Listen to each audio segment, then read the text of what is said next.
Bismillahi rahmani rahim, alhamdulillah wassalatu wassalamu ala rasulillah, amma baad. Awali ya yote na mshukuru Mwenyezi Mungu subhanahu wa ta'ala na kumtakia rehma mtume wetu Muhammad sallallahu alayhi wasallam. Ndugu washiriki, assalamu alaikum warahmatullahi wabarakatuh. Nachukua fursa hii kuwakaribisha nyote kwa mara nyingine katika mwendelezo au kipindi cha tatu hiki kinachohusiana na mafunzo yetu ya fiqh ya zaka. Leo tunakusudia kumalizia sehemu ndogo tu iliyobaki katika mada yetu ya kwanza ya utangulizi kuhusiana na zaka. Ilikuwa tumezungumza hayo katika wiki mbili zilizopita: zaka nini, fadhila zake, hukumu yake, historia yake, faida ya kutoa, hasara na dhambi ya kuzuia kutoa, na mchango wa zaka katika maendeleo endelevu na kuwajumuisha watu katika mifumo ya kifedha. Na leo tutamalizia katika kanuni chache za kifikhi zinazo husika na mada yetu. Ziko nyingi, lakini tumechagua tu chache. Alafu tutazungumzia pia kwa uchache sintofahamu ambazo watu wanazo linapokuja swala hili la zaka, linapokuja katika ufahamu wa zaka, ambazo ni mambo mengi, lakini pia tutayazungumza kwa mukhtasari kwa kuwa ninayo video nyingine YouTube ambayo nitaituma kwenye group inayozungumzia hizo sintofahamu kwa takriban masaa matatu, hizo sintofahamu, lakini hapa hatuna muda wa kuzungumza hizo kwa wasaa huo. Kwa hivyo nitakuwa tu naweka tanbihi tu katika eneo hilo kwamba kuna sintofahamu hizi, lakini tutatuma video ya hayo masaa matatu inayozielezea hizo sintofahamu na ufahamu sahihi ni upi. Tayib, kwa kumalizia mada ya kwanza ya utangulizi, ambayo tukimaliza hii inshallah leo tutaanza katika mali zinazowajibikiwa kutolewa zaka. Tutazitaja alafu tutaanza na mojawapo ya kundi la hizo mali ambazo zinawajibikiwa kutolewa zaka, ambayo ni fedha au zakatun nuqud, zaka inayofungamana na fedha. Basi bila kupoteza muda sasa, tuendelee. Kanuni zinazofungamana na zaka, kanuni za kifikhi ambazo zinafungamana na masala ya zaka. Kanuni hizi zinahusika vile vile katika mambo mengine ya kiibada na kisheria katika maisha ya Muislamu, lakini hapa tunazitaja kanuni chache ambazo zinahusiana na masala ya kifikhi. Kwa hiyo tunapozungumzia kanuni za kifikhi zinafahamika kama kawaid fiqhia, ambayo ni misingi ya jumla inayosaidia kufasiri na kuelewa hukumu za kisheria za Kiislamu. Kuna baadhi ya kanuni muhimu ambazo huhusiana moja kwa moja au kwa njia ya ujumla na ibada ya zaka. Kwa hizi ni baadhi tu ya kanuni hizo. Mojawapo, kanuni ya kwanza ambayo inapaswa tuwe tunaikumbuka katika ibada hii ya zaka ni al-umur bimaqasidiha. Al-umur bimaqasidiha, kwamba jambo lolote lile la kisheria hupimwa kulingana na nia yake. Kwa hiyo nia katika swala la zaka, kama ambavyo tuliwahi kueleza katika kipindi kilichopita, ina maeneo mawili ambayo lazima tuwe makini nayo. Eneo la kwanza, nia katika utoaji. Unapotoa zaka lazima umenuia ndani ya moyo wako kwamba hii ni zaka, kwa sababu kuna zaka, kuna sadaka, kuna wakfu. Okay, hivi vitu tofauti. Kwa unapokuwa unatoa zaka yako, lazima ndani ya moyo wako umenuia kwa mimi natoa hiki ninachokitoa si sadaka, bali hii ni katika ile zakatul mal. Okay, na nia mahala pake ni moyoni, na sio sharti kutamkwa. Na nia vile vile inafungamana na mali binafsi inapotoka, unaponuia kwa sasa hii mali binafsi na user. Okay, au mali ya biashara inapogeuka kuwa mali binafsi. Kwa hivyo inapokuwa nia yako imebadilika kutoka kuwa hili ni gari langu binafsi na sasa gari hili naliuza na likakaa katika kutafuta wateja mwaka mzima. Okay, ile inachukuliwa kwamba sasa lile gari kwa sababu nia ni kuuzwa, inakuwa sasa inaingia katika mali zinazotolewa zaka. Lakini kama nia ni mali binafsi kwa matumizi yako binafsi, haihusiani tena na sala zaka. Kadhalika vile vile kiwanja, mtolewa na kiwanja ni kwa ajili yake matumizi yake binafsi, lakini inafika hali fulani anaamua kubadilisha nia na makusudio na dhamira yake, kwa sasa mimi nauza. Inapokuwa nia imebadilika, kwa sasa unauza na hicho kitu kimefikia nisab, thamani yake, basi inabidi uhesabu miezi 12 tangu uliponuia kukiuza. Okay. Na kama kitatimiza mwaka, hakijauzika bado, kinakuwa bado kinawajibika kutolewa zaka kama kilikuwa na thamani ya nisabu. Hiyo ni kaida ya kwanza. Kaida ya pili, alyaqini la yazulu bishak, uhakika hauondolewi kwa sababu ya mashaka au wasiwasi. Unapokuwa na uhakika katika jambo fulani, alafu shetani akaja akakutia wasiwasi, akawa una wasiwasi, basi nasema hakika haiondolewi kwa sababu una wasiwasi, kwa sababu yakini ipo. Okay, kwa mfano mtu anapokuwa na yakini kuwa mali yake haijafika nisabu, kwa kuwa alihesabu kipindi fulani akaona mimi haikufika mali yangu nisabu, kwa hivyo huu wasiwasi kwamba labda imefika na nini, haipewi kipaumbele. Kwa hivyo ni kwamba unaweza ukauondoa huu wasiwasi kwa kuhesabu tena, lakini kama unakuwa una yakini kwamba mimi Shaaban mwaka jana nilipohesabu haikufika nisabu, au Ramadhani iliyopita nilihesabu haikuwa imefika nisabu, au mwezi wote mwingine ule uliofanya hesabu haikuwa imefika nisabu, ni kwamba hiyo ni yakini, kwa sababu ni kitu ambacho ulishakiyakinisha, kithibitisha. Okay, kwa hivyo wasiwasi unaweza kuja, ni vyema hautozingatiwa, lakini ni vyema kufanya hesabu tena, kufanya uhakiki, kuona kama imefikia nisabu au hapana.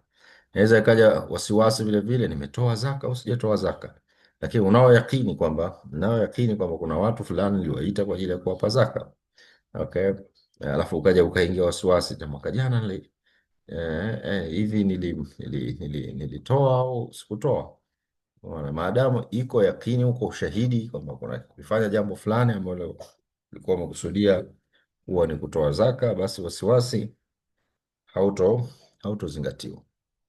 Almashaka tajlibu taisir, ugumu hupelekea kupatikana wepesi. Unapokuwa na mashaka na ugumu katika utekelezaji wa jambo fulani la kisheria, wanachuoni wa wanaruhusu, kama tunavyoambiwa, dharura tubihu almahdhura. Unapokuwa na dharura, basi huwa inapelekea kuhalalisha jambo ambalo katika hali ya kawaida lisingeruhusiwa, lakini kwa sababu ya dharura inaweza kuruhusiwa. Katika muktadha wa zaka, wanachuoni wanaruhusu mtu kutoa zaka kwa pesa ikiwa na wepesi kwa mtoaji na yenye manufaa kwa mpokeaji. Kwa mfano mtu ambaye ana biashara, na kimsingi mtoa zaka katika biashara anaruhusiwa tu kutoa zaka katika ile mali anayoimiliki, akampa maskini ile mali badala ya kumpa pesa. Lakini hiyo itakuwa ni mashaka hiyo inamtia mashaka mpokeaji, inamtia pia mtoaji pia katika mashaka, kusafirisha pengine au kumpa huyo maskini hiyo mali, inaweza ikamtia kwenye mashaka na ikamtia kwenye mashaka mpokeaji. Kwa hivyo kama hana pesa atasubiri, itabidi anaruhusiwa kuchelewesha kuitoa ile zaka, kwa sababu kuna ugumu, sina hela sasa hivi, natakiwa nitoe milioni 100, milioni 80, milioni 20 zaka, lakini sina, nilionazo ni mali tu. Kwa hiyo japokuwa zaka inatakiwa itolewe kwa haraka, lakini kwa kuwa kuna ugumu hapa wa kuitoa, kwa sababu huna fedha na huwezi kutoa mali hizo, kumtia nazo mashaka mpokeaji. Okay, kwa hivyo ni inaruhusiwa. Kwa hivyo kusubiri kadri unavyopata pesa ikawa unatoa, kama unavyopata zile pesa zinataka kutolewa zaka unatoa. Kwa hivyo hii ni kaida ambayo pia vile vile inatusaidia katika usimamizi wa masala ya zaka. Kunapokuwa na ugumu vile vile katika kufanya mahesabu ya zaka, basi huwa tunarudi katika wepesi, katika estimation, tunakuja katika kukadiria. Lakini kukadiria huku hivi katika dhana tu. Tutajaribu kwenda katika uhalisia kadri inavyowezekana, lakini kutaweza kukawa na room, kukawa na sehemu bado ya makosa. Hatuna data kamili, lakini hatuwezi kuacha kabisa kutoa zaka, kwa sababu bwana, mimi na mzigo mwingi, kuhesabu itakuwa ni ngumu. Kwa hivyo mimi nasema ule mzigo wote ni milioni 100 tu. Haitokuwa, sio kwa namna hiyo. Umeitoa wapi milioni 100?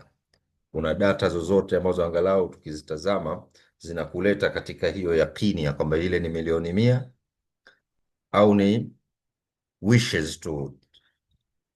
Wishes yako inaweza ikawa labda utaki kutoa zaka ya kutosha. Kwa hiyo unajikadiria tu, hii mali bwana naikadiria tu ni milioni 100 au milioni 10 au ni milioni 30 au bilioni 1. Okay, kwa sababu unachelea kukutana na uhalisia na ukweli ambao unaona utakupelekea kutoa zaka kiasi kikubwa. Kwa hivyo pamoja na kwamba kuna kaida hii ya mashaka, ugumu huleta wepesi. Tukiwa tumeshindwa kabisa kupata datas za kutosha juu ya thamani ya hizi mali na nini, basi tutakwenda kwenye estimation, tutakwenda kwenye makadirio kulingana na taarifa ambazo tunayakini nazo ambazo zipo. Lakini mtu hatokaa tu na kutoa tu figa yake kichwani, kwa sababu bwana, kwenda kuhesabu ni kazi ngumu sana. Kuhesabu ni wajibu. Hesabu mali kila muda kwa ajili ya kutoa zaka ni jambo la wajibu, kwa sababu zaka ni wajibu na jambo ambalo haliwezi kutimia isipokuwa kwa kufanyiwa, kwa kutekelezwa. Ili ule wajibu utimie, ili utoe zaka, lazima ujue thamani ya mali zako. Kwa hivyo zaka ni wajibu. Kwa hivyo jambo lolote lile ambalo linahitajika lifanywe ili kutekeleza ule wajibu, linakuwa nalo ni wajibu. Kwa hivyo hili ni jambo muhimu, na ndio maana tunakuja kwenye kaida namba 4 inayosema ma la yatimu alwajibu illa bihi fahuwa wajibu, kile kisichokamilisha wajibu ila kwa kukifanya basi nacho wajibu. Ikiwa jambo fulani haliwezi kutekelezwa isipokuwa kwa njia fulani, basi njia hiyo pia huwa ni wajibu. Katika muktadha wa kutoa zaka, mtu anatakiwa ajue mali yake, aipime, aweke rekodi na kadhalika. Hivyo kupanga hesabu na kujua thamani ya mali ni jambo la lazima. Kwa mfano, mjasiriamali anahitaji kuwa na mfumo wa kihasibu au kutumia app za kifedha kufuatilia mali zake ili aweze kutoa zaka kwa usahihi. Ikiwa hakuna mfumo huo, basi hata kutoa zaka itakuwa ngumu. Hivyo kuweka mfumo na kutunza mahesabu kwa usahihi ni wajibu, kwa sababu zaka ni wajibu kwa mtu ambaye ana mali iliyofikia hesabu. Kaida ya 5 nafikiri na ni ya mwisho kwa muktadha tu wa mada yetu ni kwamba la ibrata bitawahum, haitiliwi maanani dhana tu. Na ndio hili ambalo pia hatukai tu ukatuambia mimi nahisi thamani ya zaka yangu ni hii tu. Hii ni tawahum, ni waham. Mwana ni wewe tu. Hakuna data ziko wapi. Kwa maamuzi ya kisheria hayaweki juu ya dhana tu au fikra tu zisizokuwa na ushahidi. Umeona, unaposema kwamba bwana, mimi mali yangu thamani yake ni hii, kwa ushahidi gani? Kwa katika muktadha wa zaka, mtu hawezi kujiepusha na kutoa zaka kwa kudhani tu kwa labda sifikii nisabu, labda mimi mali yangu haijafika nisabu. Kivipi umehesabu mali zako? Sijahesabu, lakini nahisi hivyo hazifiki. Okay, au zinafika lakini ni milioni labda 100 tu. Umehesabu? Una rekodi zote zinazokuleta katika yakini hiyo? Sijahesabu, lakini sidhani kama inaweza kuvuka milioni 100. Umeona? Kwa hivyo dhana tu bila ushahidi haitotiliwa maanani. Kadhalika mtu hapewi zaka kwa kudhania tu kuwa ni maskini au fukara bila ushahidi. Hatuwezi kumpa mtu zaka au maskini kwa kumdhania tu vile anavyovaa pengine, au au vinginevyo kwamba huyu maskini apewe. Hapana, lazima tutafute ushahidi kwamba huyu kweli ni maskini kwa kuangalia kama ana kazi au hana kazi, kwa kuangalia shughuli zake anazozifanya. Okay, kwa kuangalia shughuli anazozifanya, je, kinampatia kipato cha kutosha mahitaji yake au kiko chini ya mahitaji yake? Kuna watu wanafanya kazi, unaweza kuona wewe labda wanacho, lakini kwa kile wanachokipata na mahitaji yao, ni kiasi kidogo sana, pengine akifikia hata nusu ya mahitaji yao. Kwa hiyo unaweza ukamjaji mtu kuwa sio maskini wala sio fukara just tu kwa sababu ni mfanyakazi wa ndani mahali anafanya kazi kwa bwana fulani. Lakini ukiangalia majukumu yake na hicho kipato chake anachokipata, kiuhalisia hakitoshelezi mahitaji yake. Kwa hivyo la ibrata bitawahum, hakuna mazingatio katika dhana tu, lazima tuwe na ushahidi, ndio tuweze kulihukumu jambo kulingana na ushahidi uliopo, kwa kadri inavyowezekana. Kwa hivyo hizi ni baadhi tu ya kaida ambazo tunazitanabahisha ili watu wasifanye makosa haya, wasifanye makosa haya. Nakumbuka kuna kipindi fulani mtoa zaka mmoja alikuwa anataka kufanya kosa hili la dhana hili juu ya mali yake. Sasa mimi mali yangu nafikiri ni milioni labda 500 tu. Basi nikamrai sana, nikamshawishi sana sana. Maana alikuwa anaona tabu kwenda kuhesabu mali nyingi, nina vitu zaidi ya 900, items 900, okay, tofauti tofauti. Sasa aende akahesabu moja moja. Alikuwa anaona tabu kubwa sana, tabu kubwa sana. Nikamwambia hiyo ni tabu ya mara moja, naenda kahesabu, alafu weka mfumo wa stock, okay, ili ujiepushe na mateso hayo. Miaka inayofuata ni mateso ni ya mwaka huu tu, utateseka, lakini hiyo data utakaoipata utaitengeneza, utaiweka katika system, na mwakani itakuwa hukai tena godown kuwateseka kama utakavyoteseka mwaka huu. Kwa hivyo vumilia, kapiga hesabu. Basi alipokwenda bana kufanya hiyo stock na nini, yeye mwenyewe akashangaa juu ya mali yake. Akaja na mali thamani yake ni bilioni 1.9 takriban bilioni 2. Unaona, yeye mwenyewe hakuamini kwamba alikuwa na mali nyingi kiasi hicho. Unaona, sasa hii imekusaidia kwenda kuhesabu, imekusaidia kuona kwamba wewe sasa uko kwenye ligi ya bilionea bwana. Uko tena katika ligi ya mamilionea, wewe ushaingia kwenye ligi ya mabilionea, na pengine usingejua hilo kama usingehesabu kama ambavyo tumefanya. Kwa hiyo kuhesabu inakusaidia kujua saizi ya mali yako, na kubwa zaidi kujua kiwango ambacho kitapaswa wewe utoe zaka, kutimiza ibada ya zaka, na kuna kutimiza ibada ya haji vile vile. Kuna watu hawaendi haji sababu wanajiona hana uwezo, na hili ni tatizo kubwa.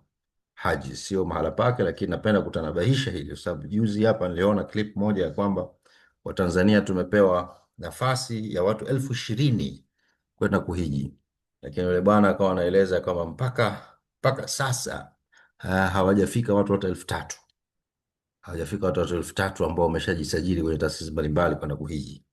Okay. Sasa hija ni man istataa ilayhi sabila, mwenye uwezo anatakiwa kwenda hija, na bila shaka mtu ambaye atakuwa amefikia kiwango mpaka cha kutoa zaka, anaweza, wengine wakawa tayari wameingia pia katika uwezo, na wako wengine wanaweza wasiingie. Nategemea of course nisabu gani inatumika katika masala ya zaka. Kama tunatumia nisabu ya mambo ya dhahabu na nini, watu hao wenye nisabu za dhahabu waliofikia milioni 30 na kuendelea, pengine wanaweza, na wako wengine wanaweza wasiwe pia. Anaweza kama ameingia kwenye hesabu ya anaweza kuwa anatoa zaka lakini hajawa na uwezo wa kwenda kuhiji.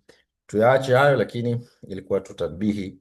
Sasa kwenye mfano wa huyu bwana, baadaye akaja akashukuru sana. Sasa unaona, tungepiga hesabu kwa milioni 500, wewe ingekuwa hujatoa zaka kiusahihi na ingekuwa umepunja, na ingekuwa mzigo mkubwa kwako, kwa sababu tu ya tawahum, dhana tu, ulidhani wewe mali yako haijafika bilioni. Na, na nina bishara nzuri juu ya kesi ya huyu kwa sababu itawahamasisha wasikilizaji. Mwaka huu mashallah amepiga hesabu ya mali yake. Ananiambia imefikia 3.5 billion. Subhanallah, angalia baraka ile ya kutoa zaka. Na mwaka jana ndio ilikuwa mara yake ya kwanza kutoa zaka. Alitoa zaka jana, ndio ilikuwa mara yake ya kwanza kutoa zaka, akaitoa hiyo zaka. Mwenyezi Mungu amembarikia mwaka huu. Wiki iliyopita tu ananiambia, nipiga hesabu sasa hivi ni 3.5 billion. Angalia hiyo growth. Subhanallah. Kwa kweli Mwenyezi Mungu uibariki mahali ambayo mtu anatoa zaka ipasavyo na kwa ikhlasi na kwa kumcha Mwenyezi Mungu Subhanahu wa Ta'ala. Basi hiyo ilikuwa kesi tu ndogo kwa kupitia uzoefu wangu wa kushauri katika kadhia hizi, ama niliona ni ilete kwenu tujifunze.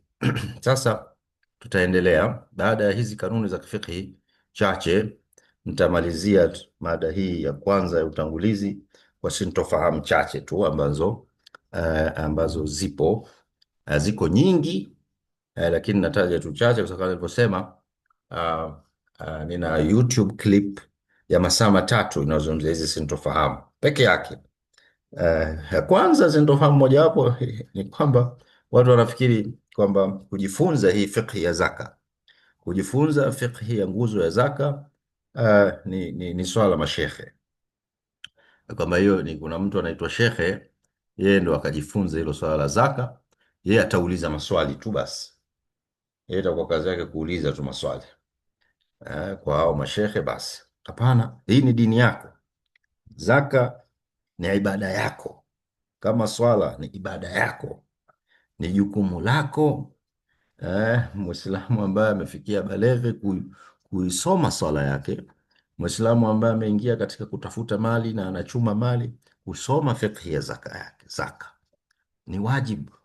Unapokuwa umeingia katika shughuli ya kuchuma mali, sio khiari tena wewe kwamba usome zaka. Ama yule ambaye hana mali, mtoto mdogo anasoma, ana chochote, kusoma zaka ni kusoma tu, kujua tu ili ajue nguzo ya zaka na nini, lakini hana haja ya kuingia kwa undani sana kama ambavyo tunasoma hapa hivi sasa.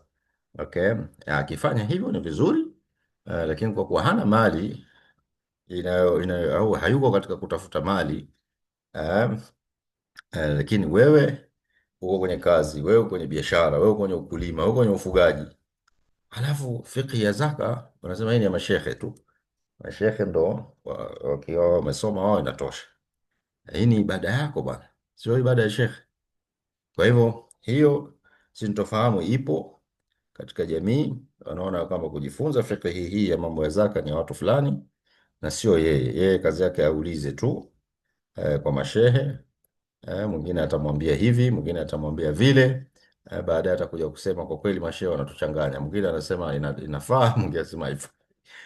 Anasema mashehe wanatuchanganya. Jukumu la kusoma elimu hii na yoyote katika dini ni jukumu lako. Shehe anakusaidia tu katika kukufungulia njia za ufahamu na njia za kuipata hiyo elimu. Ukasome kitabu gani, ukasome kitabu gani, ukasome kitabu gani. Umeona? Lakini wewe unapojiegemeza moja kwa moja kwamba hutaki kusoma dini yako, kwa kweli inakuwa ni moja katika ulegevu wa kutimiza wajibu wako.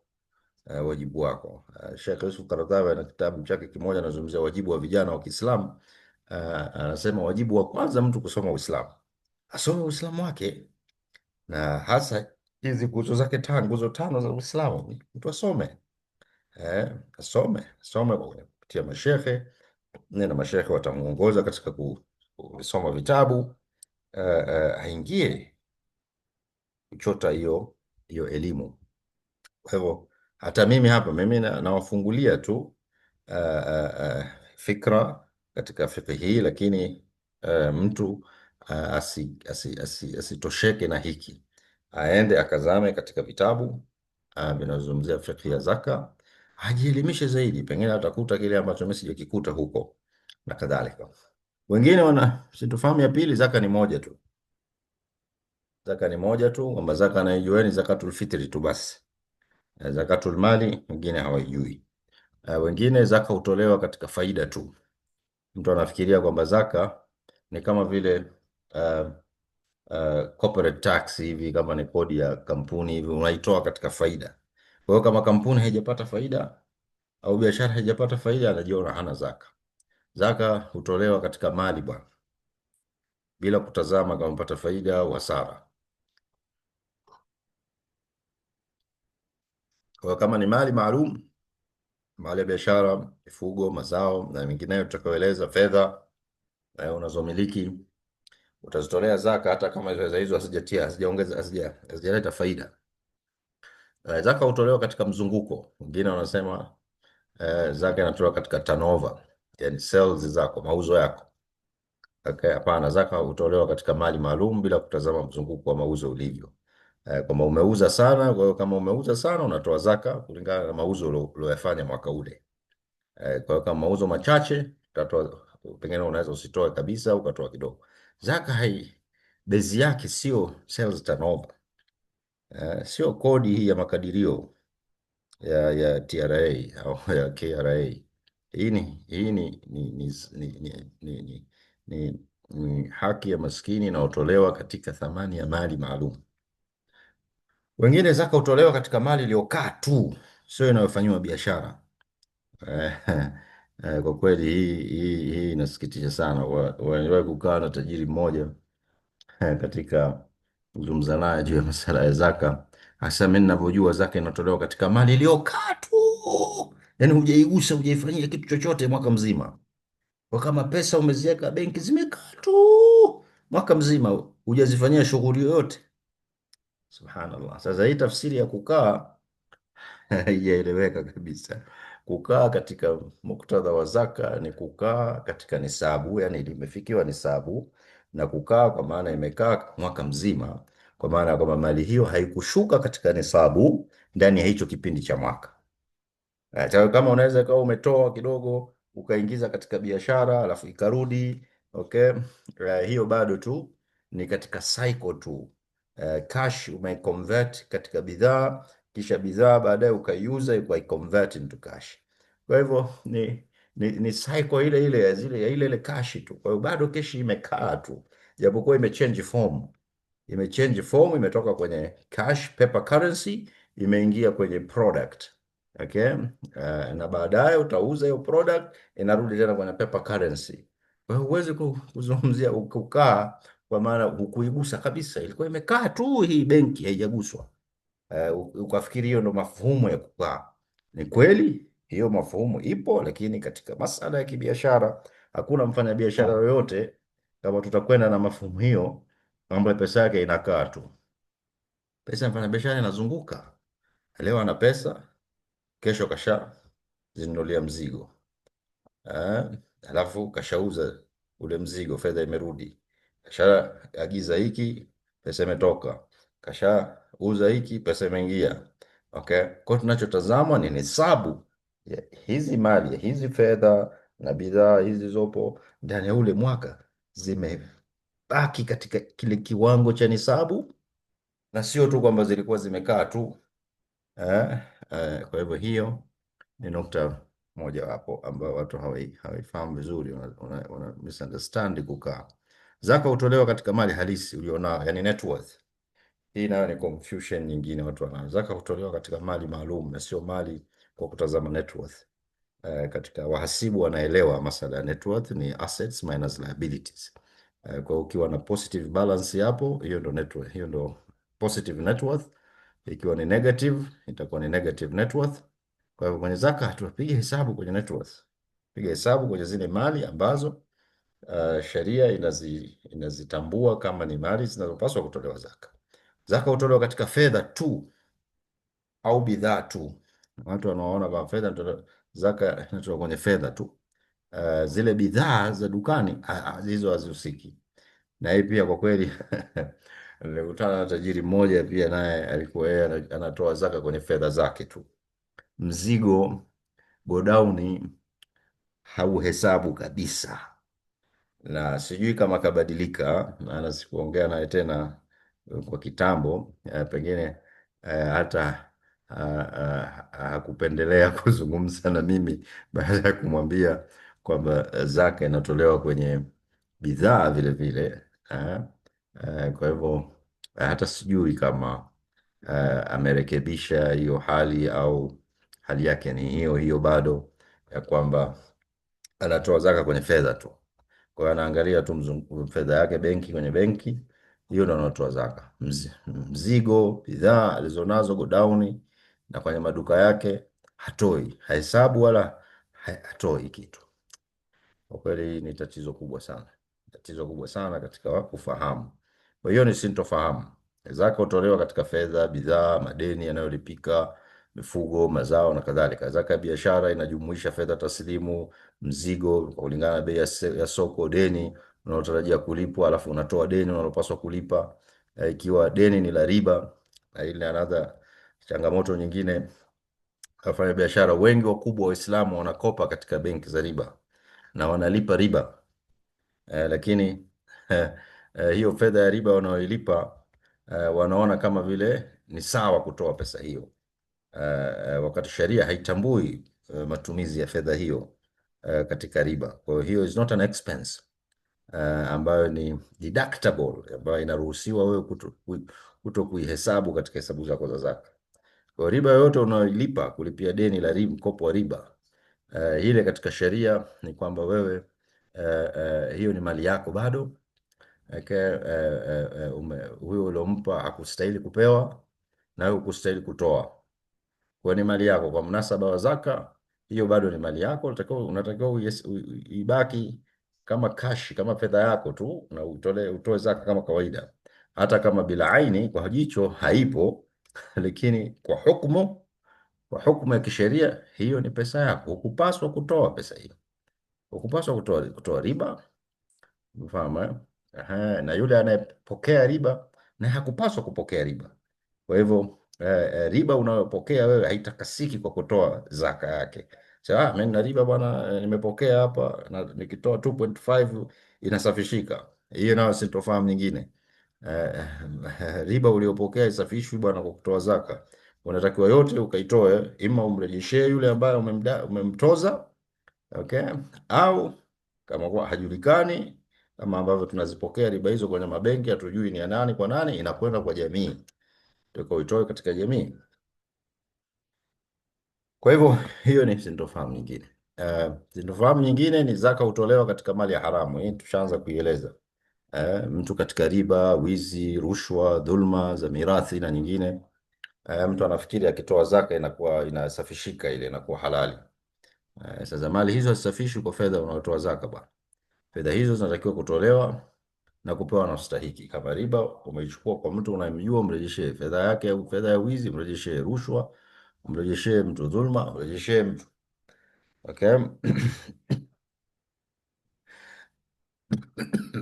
Lakini wanazuoni wa bara Hindi wanaona ya kwamba ikiwa mtu huyu hata kurejesha hizo riba, hataki kurejesha hizo mali za wizi, hataki kuzirejesha, basi kama dola ya Kiislamu inasimamia ukusanyaji wa zaka, ni wajibu wachukue hiyo 2.5 pia, wasimwachie kabisa, wasimwachie kabisa hizo fedha akabaki na kuzitumia yeye, bali ichukuliwe, hata hiyo 2.5 ichukuliwe, wapewe mafukara na maskini, kuliko kuachiwa yote mla riba, ale mali yote ya riba mwenyewe.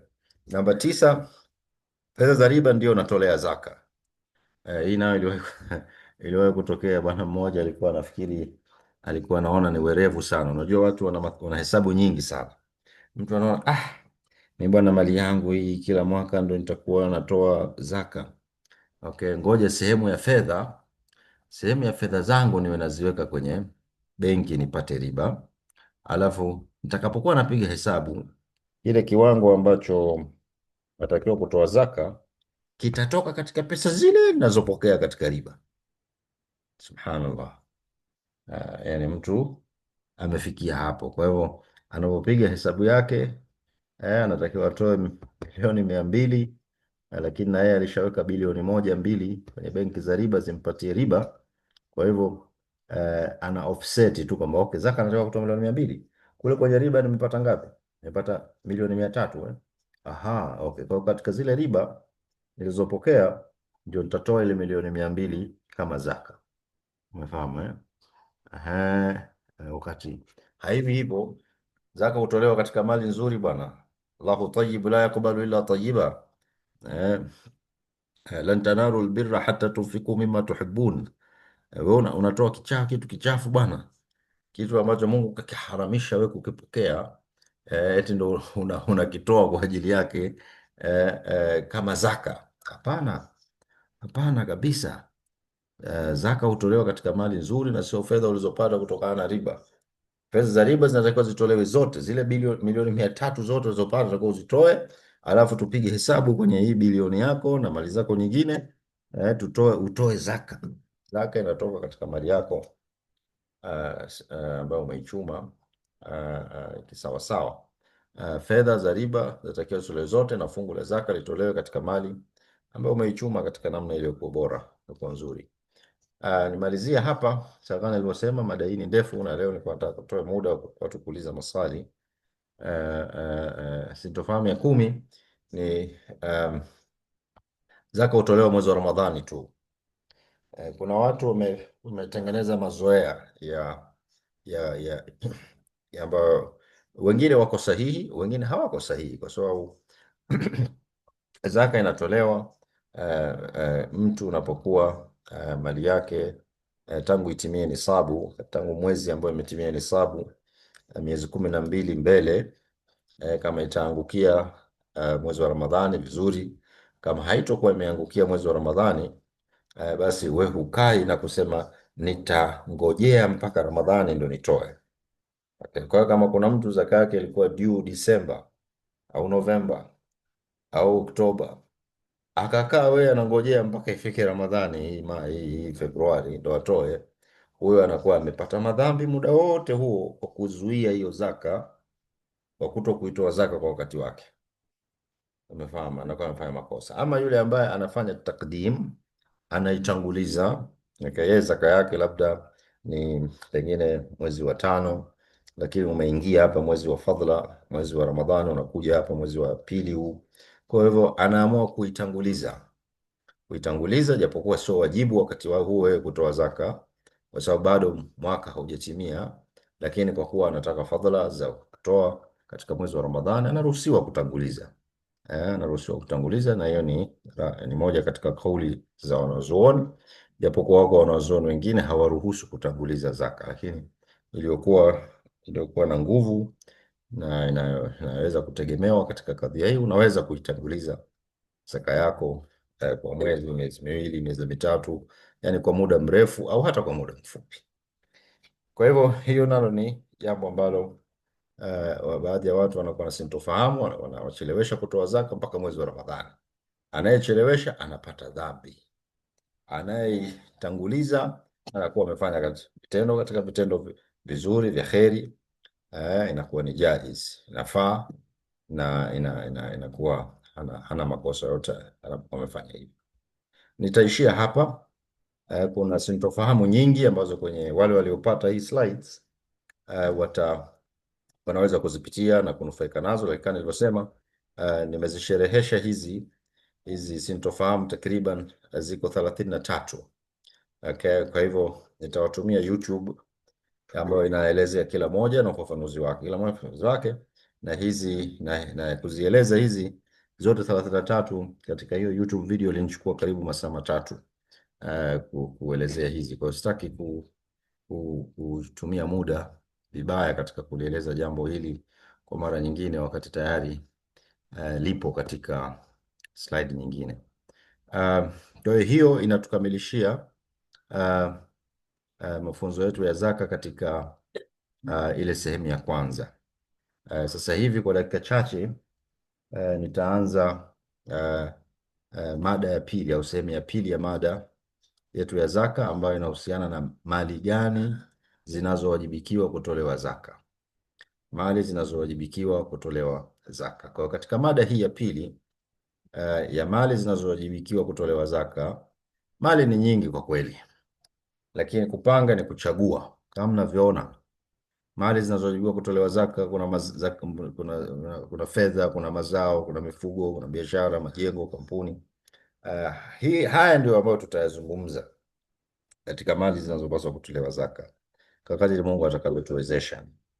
Kwa hivyo yaliyomo katika mada hii ya pili ya mali zinazotolewa zaka ni hayo ambayo tumeyataja hapo juu, na, na hivyo inahusisha fedha au wanaita zakatun nuqud, zaka ya fedha, ambayo ndani yake inajumuisha dhahabu na silver na fedha taslimu na ma cryptocurrency ambayo yapo sasa hivi.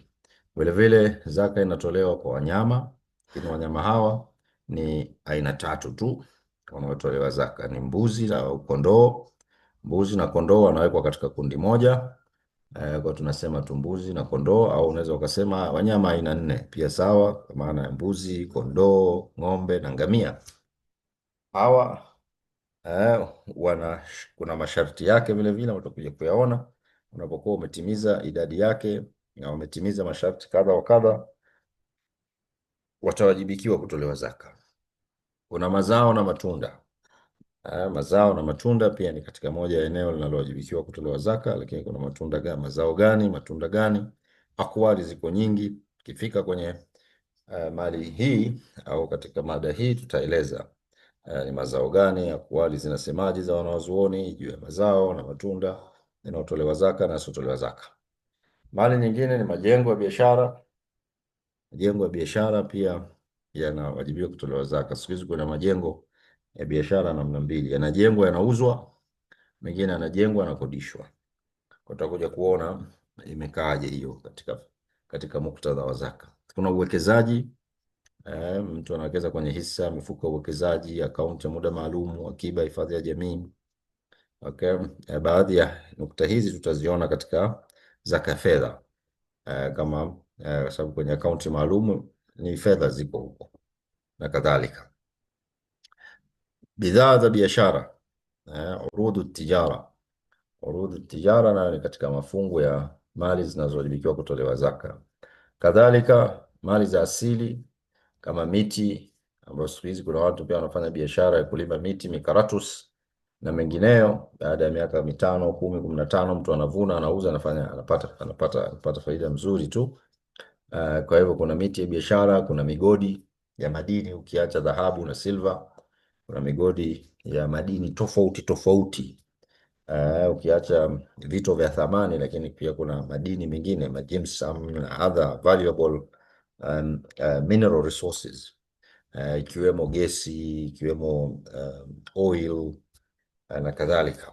Tutakuja kuona zaka ya madini ina masharti gani na akwali zilizopo. Hili tulishalieleza. Mali zilizotolewa zaka kwa matumizi binafsi, nyumba, gari, nguo, vitu vyako unavyotumia. Wanyama ambao hawatolewi zaka, kuku, bata, njiwa, samaki. Lakini ikiwa kuku, bata, njiwa, samaki unawafuga kwa ajili ya biashara, hukumu yake inabadilika, inakuwa ni mali ya biashara. Hawatolewi zaka kwa idadi yao, bali watatolewa zaka kwa thamani yao itakapokuwa imefikia nisabu. Tutakuja kueleza hayo kwenye zaka ya biashara. Kwa dakika chache, kama dakika 5 hivi au 10, tutaanza na zaka ya fedha.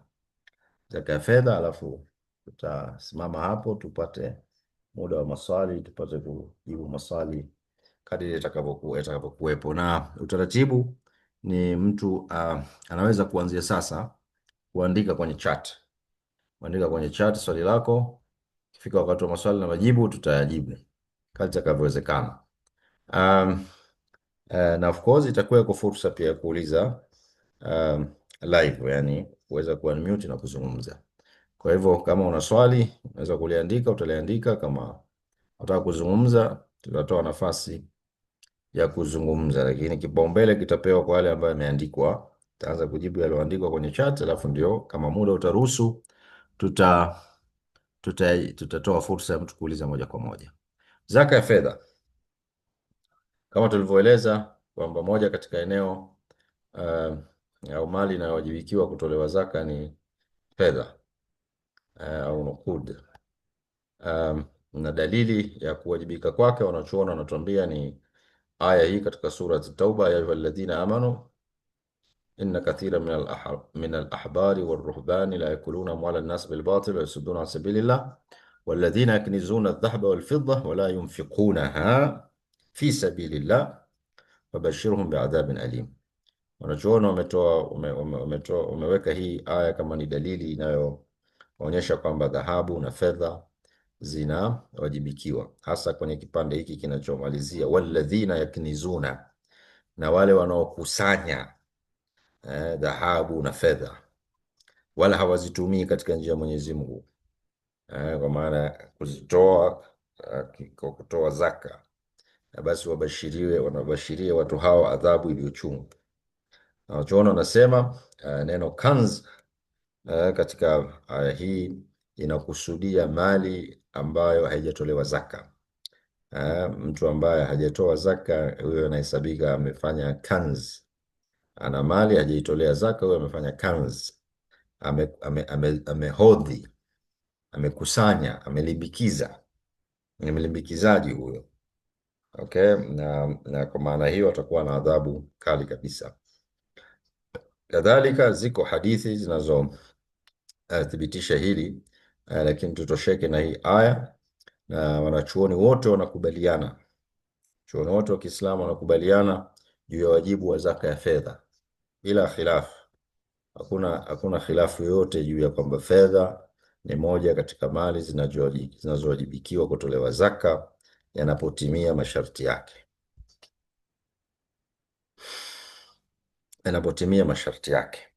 Masharti yao ni yapi? Tutakuja kueleza kama muda utaruhusu hapo mbele. Lakini nukta nyingine katika swala la zaka ya fedha, fedha zilizokuwa zinatumika wakati wa Mtume sallallahu alaihi wasallam zilikuwa ni dinar na dirham, ambayo dinar ilikuwa ni sarafu ya dhahabu ambayo ilikuwa ina chapwa au minted kutoka katika Roman Empire. Wakati ule Mtume sallallahu alaihi wasallam kulikuwa na maempire mawili, madola mawili yenye nguvu ambayo ilikuwa inachapa sarafu zake, Roman Empire na Persian Empire, ambayo jamii ya Kiarabu ilikuwa inazitumia sarafu hizo katika shughuli zake. Kwa dinar ilikuwa inafahamika kama ni sarafu ya dhahabu na dirham ilikuwa ni sarafu ya silver, na ambayo ilikuwa mashuhuri sana kama wanavyotueleza baadhi ya maulama kama Yusuf Qaradawi anasema dirham ilikuwa inatumika zaidi katika jamii ya Waarabu kuliko dinar.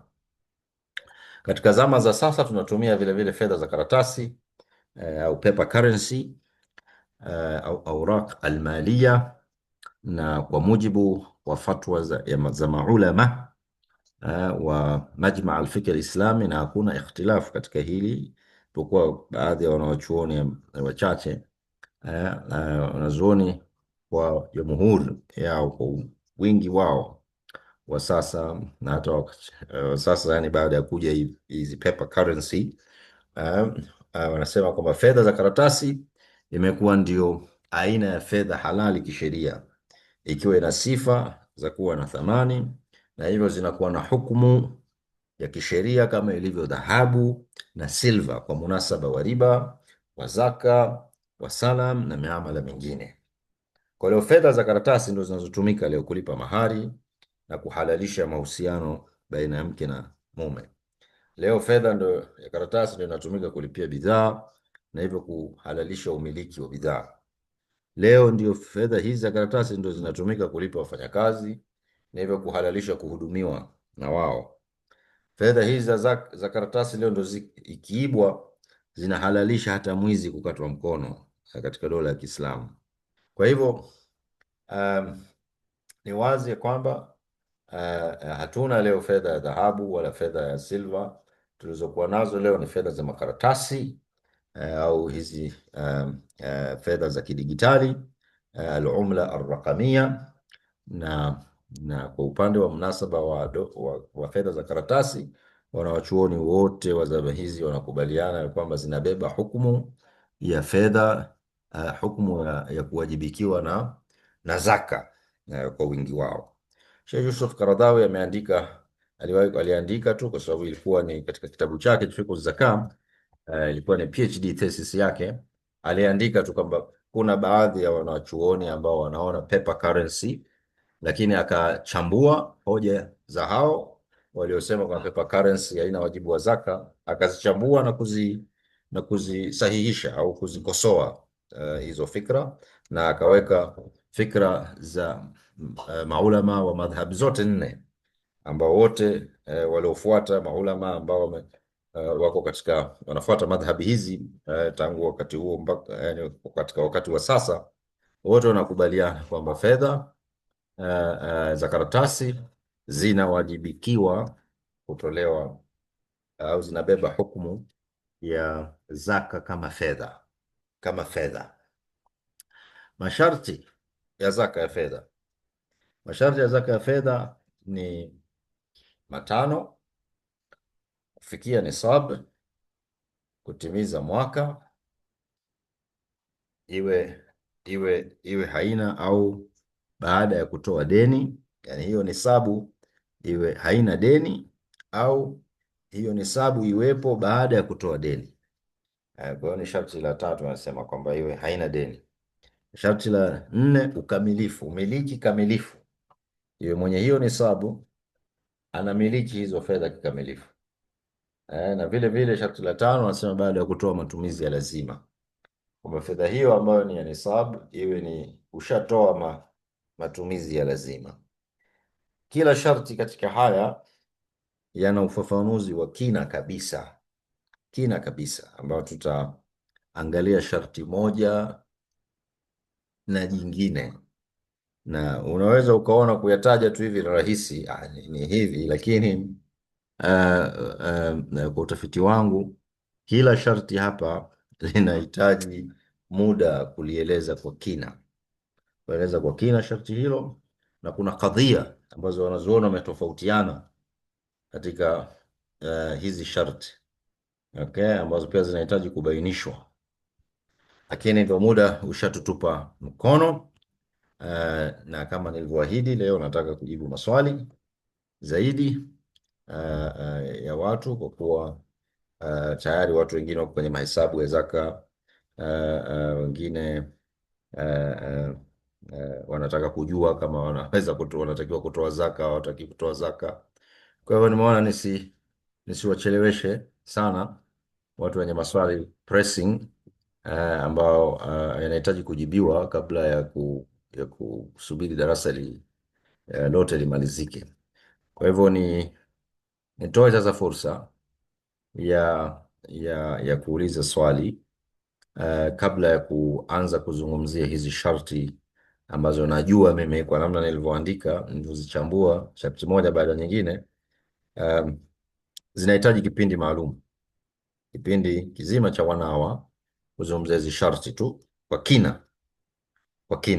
kina kabisa, na hivyo ndivyo ambavyo nimelenga kufanya, na sio tu kupita tu kwa juu juu.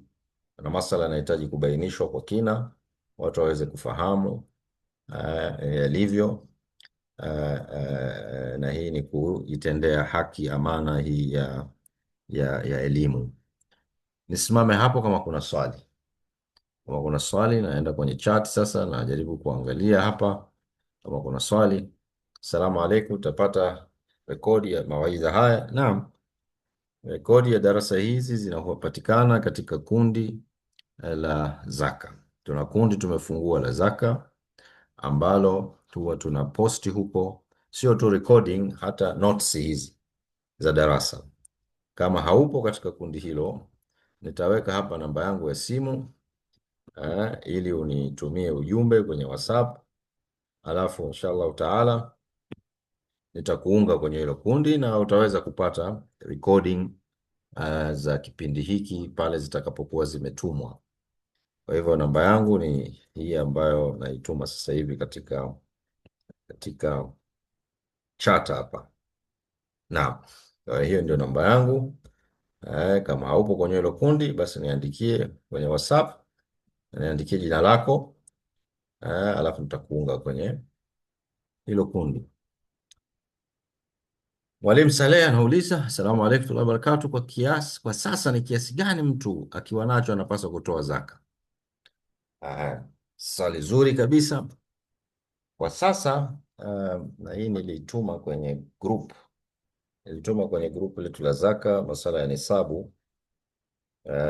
Acha nijaribu kuangalia hiyo posti haraka haraka ili kuweza kujibu hili swali kwa usahihi. Nilituma posti hii nafikiri jana au juzi.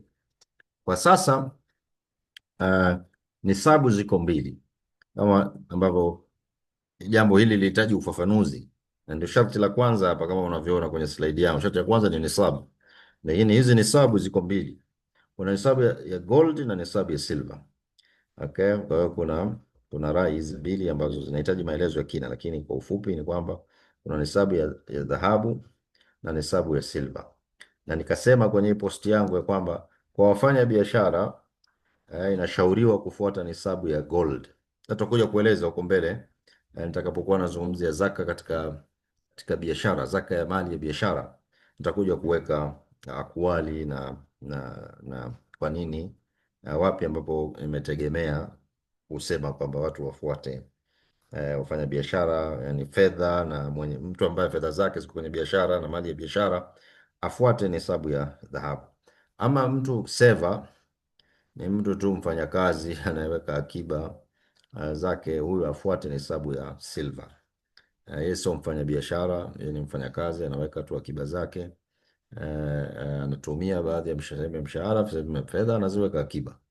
Nikasema kwa watu wanaoweka akiba tu ya fedha zao kama wafanyakazi na nini, inashauriwa kutumia silver, nisabu ya silver, ambayo ni kwa upande wa dhahabu ni mpaka mwezi huu wa Februari kwa wafanya biashara nisabu ya dhahabu ni milioni 29.7, milioni 29.7. Kwa hiyo kama mali yako, fedha na bidhaa na madeni unaodai watu yamefikia kima hiki au zaidi kwa kipindi cha mwaka mmoja uliopita, maana inabidi utoe zaka.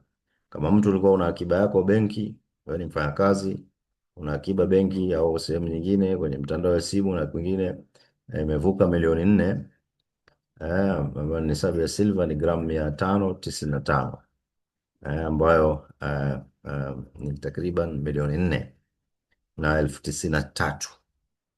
Kwa hivyo mwenye akiba iliyofikia hapo kwa wafanyakazi inashauriwa utoe zaka. Kwa hiyo ndio jawabu bwana Mwalimu Swaleh. Nimenunua nyumba ila siishi humo, wanapangisha, napokea pesa kila baada ya miezi mitatu. Je, ninachopata kwenye nyumba hiyo napaswa kutoa zaka?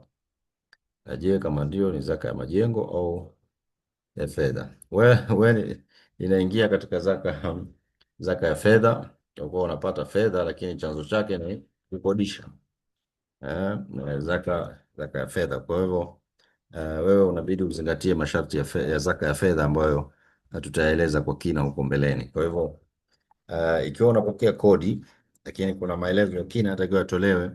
Kodi yenyewe kiasi gani? Kodi ya miezi mitatu ya kiasi gani? Kama imefikia nisab, okay, na utakaa nayo baada ya kupokea mwaka mzima, okay, baada ya kutoa matumizi yako utatoa, na ikawa bado yuko kwenye nisabu utatoa zaka. Hii ni kauli moja. Kauli moja unasema ya kwamba ukipokea pesa ya kodi, kwa mfano umepokea pesa ya mwaka mzima ya kodi, okay, lakini kama unavyojua na wewe ni binadamu, uliopokea kodi una matumizi ya lazima ya kuyafanya. Kwa hivyo rai ya kwanza inasema utatoa hayo matumizi ya lazima, alafu kile kitakachobaki Kile kitakachobaki ile bakaa, kama itakuwa iko katika nisab, bado iko katika kiwango cha nisabu, okay, na ikawa imekaa kwako mwaka, utatoa zaka. Lakini kuna rai nyingine, Imamu Shafii na kina Imamu Ibn Hanbal wao wanaona kwamba matumizi hayatolewi. Hayatolewi katika hizo fedha za kodi ulizopokea. Kwa kama upokea milioni zako 50, okay, hatutoangalia matumizi haya lazima ni kiasi gani ili je utoe zaka. Tutakachoangalia ni kwamba umepokea, na je, fedha hizo mpaka mwisho wa mwaka tangu upokee ni kiasi gani? Je, bado ziko kwenye nisabu? Haziko katika nisabu? Halafu utatoa zaka. Kwa hiyo kwa kujibu swali lako ni kwa unachopata unapaswa kutoa zaka, itategemea ni kiwango gani unachopata, lakini ni zaka ya majengo au ya fedha, hiyo ni zaka ya fedha.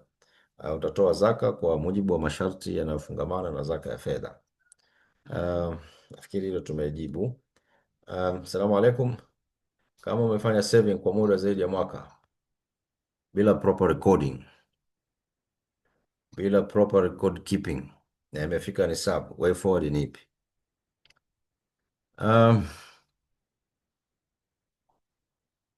Tunarudi pale pale kwamba ushahidi wako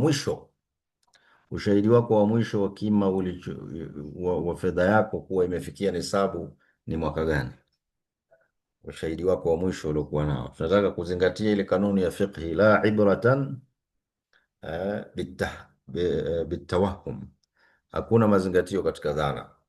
Kwa hiyo tunajaribu kwenda closer kwenye kile ambacho muda ule ambao una yakini nao. Okay. Kwa hiyo umesema umeweka saving kwa muda zaidi ya mwaka. Miaka mingapi? Zaidi ya mwaka moja, miaka miwili, miaka mitatu, miaka minne. Na katika kipindi hicho chote, je, ilikuwa imefikia nisabu au haijafikia nisabu? Kwa hiyo way forward ni kujaribu kurudi katika kumbukumbu zako na rekodi zako, kuona ya kwamba mwaka gani wewe ulikuwa una kiwango cha fedha ambacho kilikuwa kimefikia nisabu kwa wakati ule. Na you can go back kwenye hizi thamani za dhahabu na silver. Mtu hapa leo anaweza kwenda kutafuta thamani ya dhahabu na silver hata miaka 5 iliyopita. Kwenye mitandao siku hizi zipo hizo value, ukiingia ukasema unataka thamani ya fedha ya dhahabu mwaka 1990. Okay, zitakuja data ambazo zinakuonyesha dhahabu mwaka 1990 kuanzia Januari mpaka Disemba ilikuwa thamani yake kiasi gani. Of course itakuja katika dola, pengine itabidi uconvert to shilling, lakini pia rate ya kuconvert to shilling maana itakiwa iwe wakati ule. Okay, hiyo sina uhakika kama data hizo zipo kwa haraka, lakini zinaweza zikatafutwa zikajulikana kwenye benki kuu au kupitia benki kuu au kupitia taasisi za fedha. Kwa hivyo way forward bana ni kurudi katika kuangalia ushahidi ulionao, mwaka gani fedha zako zilifikia nisabu. Okay. Kwa kadri inavyowezekana, na ikiwa kuna baadhi ya data umezipata vizuri, zile ambazo data nyingine haziko sawa sawa, basi tutakadiria, kwa sababu ugumu unapelekea wepesi. Nasema ile almashaqqa tajlibu at-taysir. Takapokuwa kuna mashaka tena ugumu umeshajitokeza, data fulani hazipo na hakuna namna ya kuzipata, basi tena itabidi tufanye estimation ili tuweze kujua sasa, okay, kwa miaka mingapi hukutoa zaka, ili utoe zaka katika miaka hiyo, kwa sababu zaka yote ambayo hukuitoa katika miaka ya nyuma bwana, yale ni madeni bwana, ni madeni umeaccumulate. Madeni ni haki za watu hukuzitoa kwa maskini na mafukara. Ni deni ambalo Mwenyezi Mungu, deni katika amri ya Mwenyezi Mungu, na wanachuoni wanatuambia deni la Mwenyezi Mungu ni bora kulipo. Dainullah wa haqqu an yuqda. Kwa hiyo ndio way forward. Notes hizi zitatumwa notes katika groups. Kwa hiyo kama upo kwenye group utazipata huko inshallah taala. Kama upo kwenye group, tumetuma namba hapo, itakusaidia, itakuwezesha kujiunga na group ili uweze kupata notice. Nikiwa na kiwanja nimekiweka kwa miaka kadhaa, ili nikiuze kwa bei kubwa, je, nakitolea zaka? Naam. Ikiwa kiwanja umekinunua na nia yako na dhumuni yako ni uje ukiuze kwa bei kubwa, hiyo maana yake ni mali ya biashara.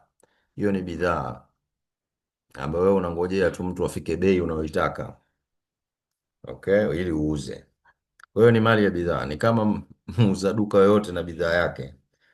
Anakuja mteja, akifika bei anayoitaka anamuuzia, akifika bei asiyoitaka hauzi, kinabaki pale. Umeelewa eh? Kwa hivyo unakitolea zaka kwa thamani yake. Thamani sio thamani ya kununulia, thamani ya soko. Na thamani ya soko inaweza ikawa determined kwa namna mbili, imma kwa professional valuers au uh, kwa kuuliza potential buyers.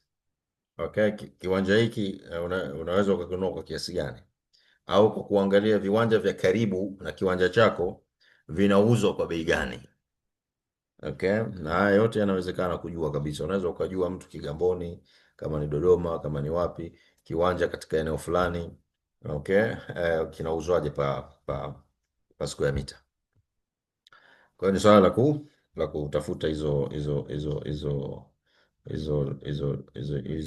taarifa, ili uweze kuthaminisha kwa uhalisia, sio uthaminishe kwa dhana yako. Na mtu mwingine anaweza kusema hiki ukaenda kwa dhana tu, tawahum tena, ukaenda kwa dhana badala ya kwenda kwenye yakini, kwenye uhalisia, ukakipa value kubwa sana, wakati bana hiyo value haipo. Huwezi kuuza kiwanja hicho kwa value hiyo unaotaka wewe. Ikawa sasa unataka kutoa zaka ambayo itakuwa kama anajiumiza wewe mwenyewe. Kwa hiyo naenda katika uhalisia, kwa ima get a valuer, okay, hizi wako mavalua atakufanyia valuation, atakwambia hii market value ni hii, forced sale value ni hii, insurable value ni hii, actual value ni hii. Watu wa valuation wana hizo value takriban 4, kwa uzoefu wangu katika mambo hayo.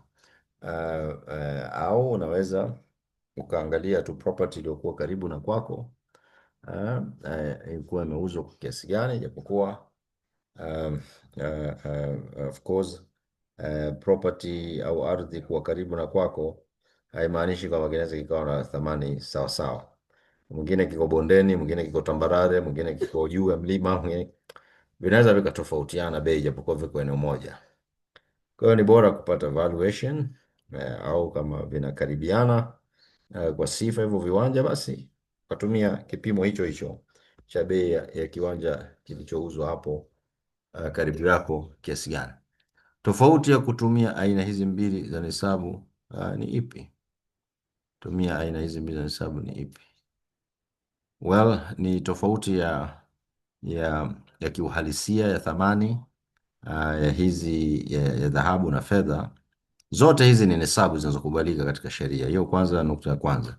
Nisabu ya dhahabu, nisabu ya silver, zote zilitumika wakati wa Mtume sallam mtu kutoa zaka. Ikiwa mtu ana mali yake au ana dhahabu, kwa sababu wasema mtu alikuwa wakati ule mtu ana fedha dinar ambayo ilikuwa ni dhahabu. Kwa hiyo mtu ambaye alikuwa ana fedha katika sura ya dinar, alitakiwa kutoa zaka kwa fedha hiyo yenye sura hiyo. Na yule ambaye alikuwa ana fedha katika sura ya dirham ambayo ni silver, naye alitakiwa kutoa zaka katika fedha hizo ambazo ziko katika sura ya silver ambayo ni dirhams. Kwa hiyo dirhams ni silver, unaweza ukasema kwa wakati Mtume sallam ambayo ilikuwa inatolewa zaka, na dinar ilikuwa ilikuwa inachapwa inamentiwa katika ni sarafu ya dhahabu hii, kwa hiyo ilikuwa inatolewa zaka. Lakini kadri miaka ilivyopita, ni kwamba thamani ya hivi vitu viwili vimetofautiana, lakini pia ulimwengu umetoka katika fedha za dhahabu. Tulikuwa na gold standard sisi, ilikuwa fedha zote zilikuwa zinathaminiwa kwa hazina ya dhahabu ambayo nchi husika inayo. Nafikiri mpaka miaka mwanzoni wa miaka ya 1970s, bwana mkubwa wa dola ya Marekani ikatoka katika gold standard, okay, kwa sababu ilijikuta ina madeni makubwa inadaiwa na haina hazina ya dhahabu katika katika hazina yake, kwa sababu kila dola ilikuwa backed by gold. Kwa hivyo kila dola inayochapishwa maanake kuna dhahabu iko hazina. Huyu bwana alipoona madeni yamemwelemea ya riba na nini, ikabidi achane na mpango wa dhahabu, ikawa sasa ana print to dollars. Ana print to dollars. Kwa hiyo ndio maana kuna wataalamu wa uchumi wanasema deni la Marekani hata likiwa bilioni trilioni ngapi halitishi. Kwa nini? Kwa sababu yeye ana print tu, anaweza kuprint tu hizo dollars. Umeelewa? Na of course akifanya hivyo zina athari kiuchumi, lakini kwa muktadha wa kuondoa kero ya deni anaikuwa ashaimaliza, lakini of course zitaathiri kwa sababu too many dollars chasing few items inaleta mambo ya inflation na nini.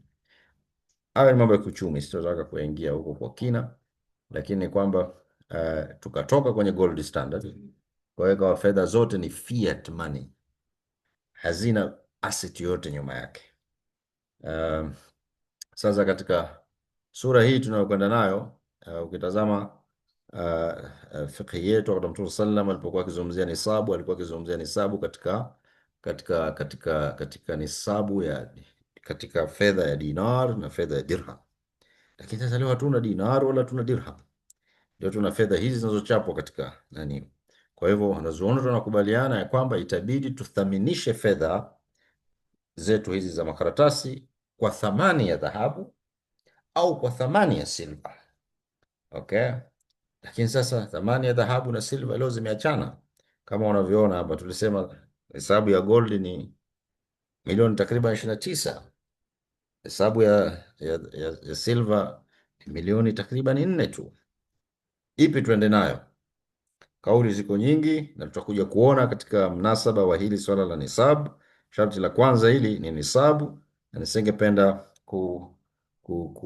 kuingia katika mjadala huo sasa. Tuungane wiki ijayo inshallah taala, tutaeleza hiyo mijadala na kauli za wanazuoni na ipi ni ya kufuatwa au inashauriwa kufuatwa baina ya nisabu hizi mbili.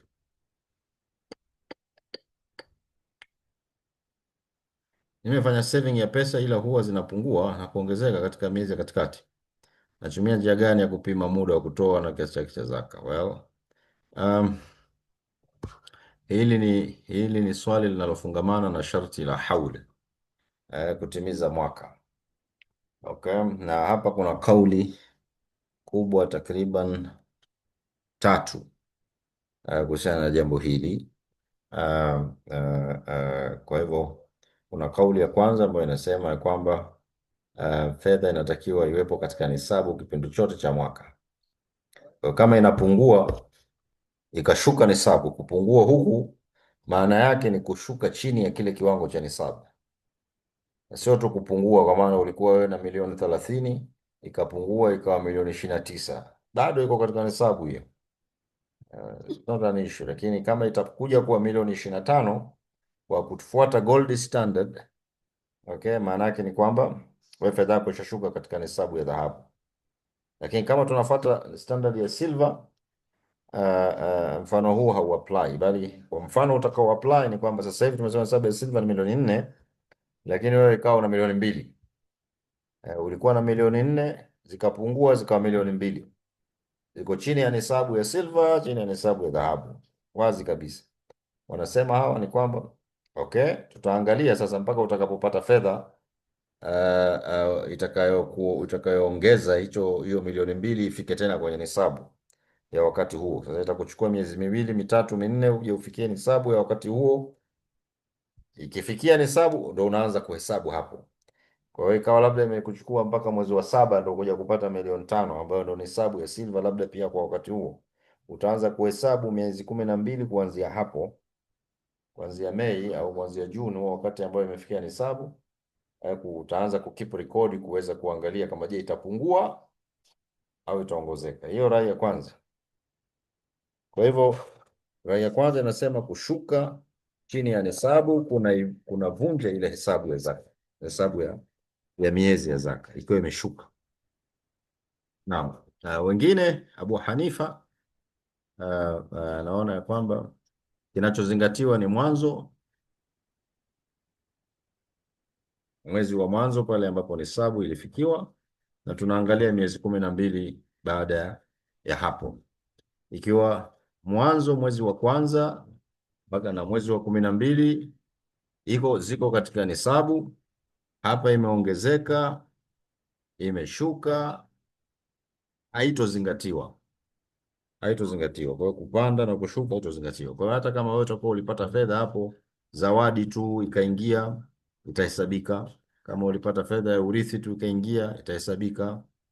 Kwa hivyo kama imeongezeka kutokana na shughuli ambazo nje kabisa ya shughuli zako za kibiashara au za kiuchumi, kama hivyo zawadi, umepewa tu zawadi, umekuja tu fedha ya urithi, okay, ndio ikapelekea kuongezeka, wanasema hiyo asbabu iliyopelekea kuongeza izingatiwe. Tutakachoangalia ni mwisho wa mwaka. Mwanzo wa mwaka ulikuwa katika nisabu, hapo katikati zikaongezeka kwa sababu yote itakavyokuwa, mpaka mwisho wa mwaka ukawa katika nisabu, wewe unatoa zaka. Hii kauli ya pili. Kauli ya tatu ambayo inanasibishwa na Imam Malik, baadhi ya wanazuoni katika madhhab ya Imam Malik kama Ibn Rushd, inasemekana ya kwamba wanasema itazingatiwa mwisho tu wa mwaka. Tutaangalia tu mwisho wa mwaka kama fedha iko katika nisabu au iko katika nisabu. Haya mambo ya kupanda na kushuka, mwanzo wa mwezi na nini, hayazingatiwi. Tutaangalia tu mwisho wa. Tutakuja kuona mijadala hiyo katika sharti la haul, katika zaka hii ya fedha na hata katika zaka ya biashara, okay, juu ya kadhia hii. Naomba naona maswali yameisha, maswali yameisha hapo kwenye chat, na kwa kweli muda pia umeisha, dakika 15 nilizozitoa pia zimeisha. Kwa hivyo niombe kukomea hapa, lakini kama mtu ana swali, tuna bado fursa ipo ya kuuliza kwenye kundi, na tunaweza tusilijibu leo au sasa hivi, lakini inshallah taala maswali katika group yaje wakati wowote, na na mimi nitatenga muda kuweza kuyajibu maswali hayo. Kwa kumalizia, tunakumbuka kama Sheikh Lupande aliwahi kuuliza kwenye kundi juu ya mtu anayepewa, kama mwanafunzi anapewa zaka kwa ajili ya masomo, vipi zaka hiyo isitumike kujenga madrasa? Swali kama hilo nakumbuka nililiona. Sasa kama kusomesha mtu mmoja inafaa kumpa zaka, kwa nini kujenga madrasa haifai? Wakati watoto watakaopata elimu huko itakuwa ni wengi kwenye madrasa. Naam, tunachozingatiwa katika ugawaji wa zaka ni aya ambayo inaelezea wanaostahili kupewa zaka. Nafikiri ni sura Tauba ya 90, kama nitakuwa sijasahau, ndio inaelezea wanaostahili kupewa zaka. Na katika hao wanaostahili kupewa zaka katika aya hiyo, watu 8, hakuna madrasa, hakuna madrasa,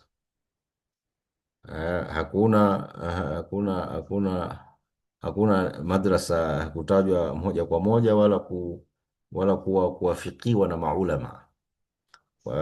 Chini ya baadhi ya maulama wanaweza kuiingiza madrasa katika fi sabilillah, lakini tutakuja kuona huko mbele, Mungu akituwafikia, kuna kauli nyingi katika fi sabilillah. Kuna kauli ambayo muttafaqun alayhi, haina khilafu kwamba hii inamaanisha hawa, okay.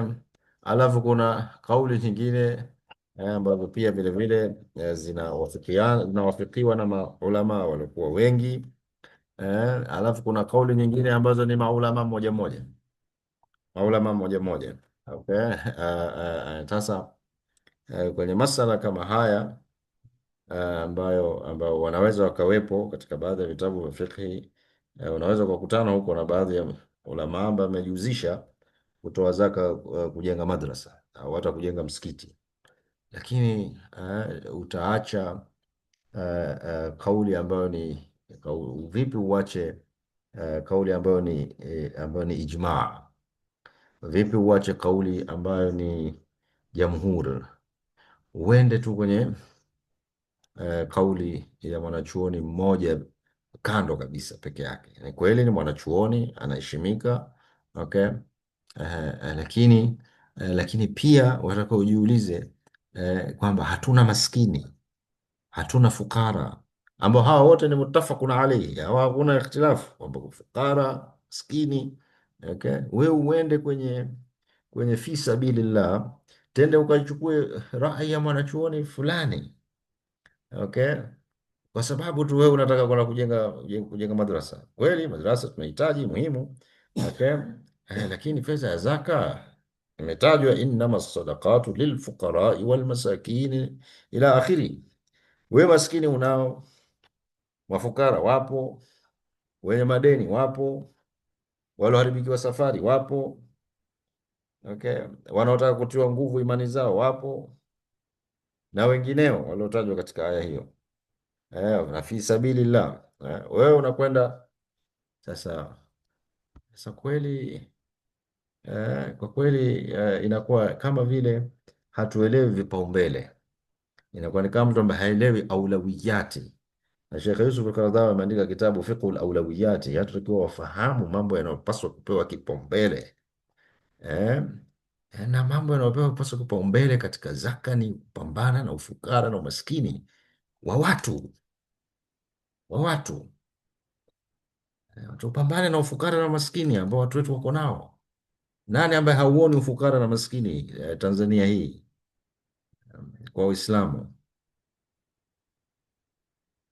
Nani ambaye hauoni? Tukamwonyeshe, kiasi cha kwamba aone kwamba umuhimu ni kutengeneza madrasa badala ya kumlisha huyu fukara, huyu maskini, na kumwezesha huyu kuweza kulipa ada ya shule watoto wake, kutibu matibabu yake. Nani hawajui hawa? Tutafute sisi tukamwonyeshe. Kwa hiyo ndio hivi, mimi nitalijibu hivyo. Sijui kama nimejibu, lakini mimi nitaliweka hivyo, nitalijibu hivyo, kwamba mimi sioni sababu ya kwenda kwenye mambo ya madrasa, kujenga madrasa kwa pesa ya zaka. Kwangu mimi, kwa msimamo wangu ni kwamba unakuwa umestretch too far, umeacha vitu vya kipaumbele kabisa, ambavyo wanazuoni wamekubaliana, fukara, maskini na wengineo. Wewe unakwenda kwenye mambo ya ikhtilafu huko, kwenda kwenye kauli ya mwanachuoni fulani.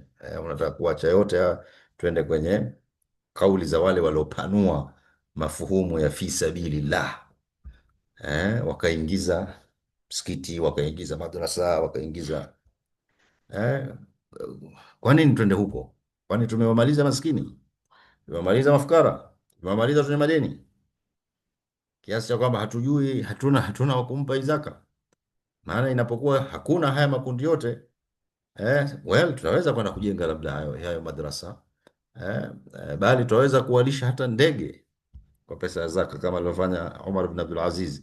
Baada ya kuwa hakuna maskini wa kupewa zaka, hakuna fakiri wa kupewa zaka, ilikuwa sasa hiyo pesa ya zaka inayopatikana inanunuliwa chakula kwa ajili ya kuwalisha wanyama na ndege. Angalia, wametanguliza bado hawa waja wema, taamu, kuwalisha viumbe vya Mwenyezi Mungu, na hatujaona sisi katika wasalaf kwamba kuchukua hizo fedha kwenda kujenga madrasa. Ala kulli hal, jawabu nimependa kuliweka hivyo. Wallahu aalam. Nitakomea hapa, lakini naona kuna mtu ametuma swali hapa, lakini utaniwia radhi, iko nje ya muda. Taomba tu ili swali lako uliweke katika kundi, alafu tutalijibu.